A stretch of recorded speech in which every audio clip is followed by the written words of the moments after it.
जब मानव का अंत समय आता है तो उसके साथ कैसा होता है और यमराज उसके प्राणों को कैसे निकाल ले जाते हैं। कबीर परमेश्वर जी ने बताया है कि खाट पड़े तब झक हैं, नैनन आवे नीर, यतन तब कछु बने नहीं, तनु व्याप मृत्यु पीर।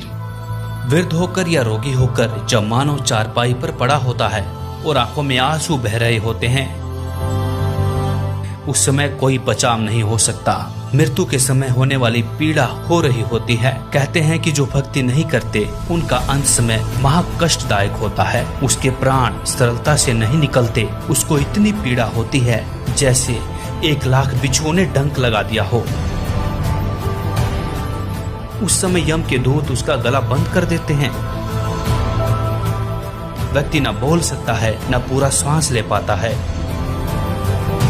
केवल आंखों से आंसू निकल रहे होते हैं।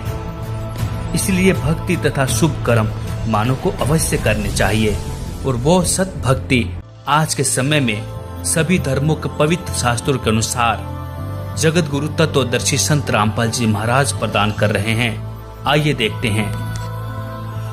परमात्मा कहते संशय शोक सराय में सूतक दिन राती, और जीवित जग में जूती पड़े फिर जम तोड़े छाती। यहीं बिरान मैटी हो ले गया संसार में, वो भूत बन के बुक्की में बोला है। और आगे कहते जम तोड़े छाती, यम के दूत बकलता रहेंगे। अब क्या बता रहे हैं परमात्मा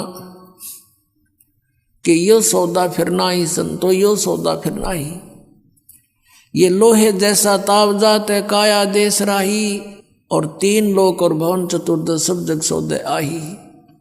फिर बताते हैं कि ये दम टूटे पिंडा फूटे लेखा दरगाह माही, उस दरगाह में मार पड़ेगी त्रियम पकड़ेंगे बाही। वहां पर ना किसी की पेश चले, चाहे कोई राष्ट्रपति है, मृत्यु होने के बाद यम के दूत उसको गिरफ्त कर लेते हैं तुरंत, और वहां खड़ा कर देते हैं दरबार के अंदर। एक उदाहरण बताया परमात्मा ने अपनी वाणी में कि एक प्रियव्रत नाम का राजा था। उसने पहले तो तप किया, तप से उसको राज्य प्राप्त हुआ, और जब राज्य का समय पूरा हुआ तो यम के दूत पकड़ कर ले गए उसको, धर्मराज के दरबार में खड़ा कर दिया। यम के दूत जब लेने आए प्रियव्रत को, उसने कहा कि मुझे कुछ सांस और दे दो जीने के लिए। उसका बहुत लंबी आयु थी, बहुत लंबी आयु तक उसने राज्य किया था, और फिर भी जीने की आशा थी। कहा यम के दूतों से कि मुझे कुछ और श्वास दे दो। यम के दूत कहने लगे खबरदार, दे तूने सांस लिया तो तेरे श्वास पूरे हो चुके हैं। चलो धर्मराज के दरबार में लेकर गए। वहां उसका अकाउंट बताया गया कि इतने वर्ष तूने तप किया था, उसके प्रतिफल में इतने वर्ष तूने राज्य कर लिया। अब बता कुछ करके लाया आगे के लिए। अब वहां तो सब पता होता है, उसकी जेब में पता लग जाता है कितना सामान है। कहने लगा जी नहीं, तकसीर होगी। कहने लगे इसका काला मुंह करो। अब प्रियव्रत कहता है मेरा काला मुंह क्यों किया जाता है, राजा था पूरी पृथ्वी का। तो धर्मराज ने कहा कि भक्ति के लिए भेजा था, भक्ति करे नहीं डले डोए। और फिर वो प्रियव्रत कहता गलती बन गई। धर्मराज कहता मैं तो गलती की सजा देता हूं, जाओ पशु की योनि में जा राजा, अब गधा राजा बन जा। परमात्मा कहते हैं कबीर हरि के नाम बिना ये राजा रसब हो, रसब माने गधा, और मट्टी लदे कुमार के, और घास न डाले कोई।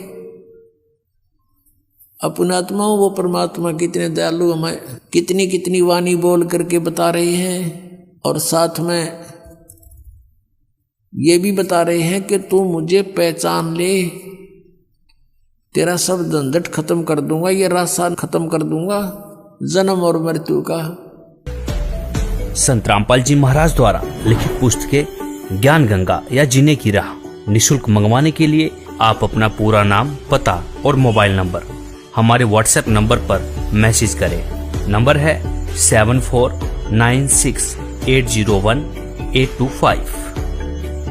अब देखिए जगत गुरु तत्वदर्शी संत रामपाल जी महाराज के मंगल प्रवचन निम्न टीवी चैनलों पर: जनतंत्र टीवी पर सुबह 5 से 6 बजे तक, नेपाल 1 पर सुबह 6 से 7 बजे तक, MH1 श्रद्धा टीवी पर दोपहर 2 बजे से 3 बजे तक, ईश्वर टीवी पर शाम 7:30 से 8:30 तक, शुभारती टीवी पर रात्रि 8 से 9 बजे तक, साधना टीवी चैनल पर रात्रि 8:30 से 9:30 तक, लोकशाही टीवी पर मराठी भाषा में सुबह 5:55 से 6:55 तक। अधिक जानकारी के लिए विजिट करें हमारी वेबसाइट www.jagatgururampalji.org।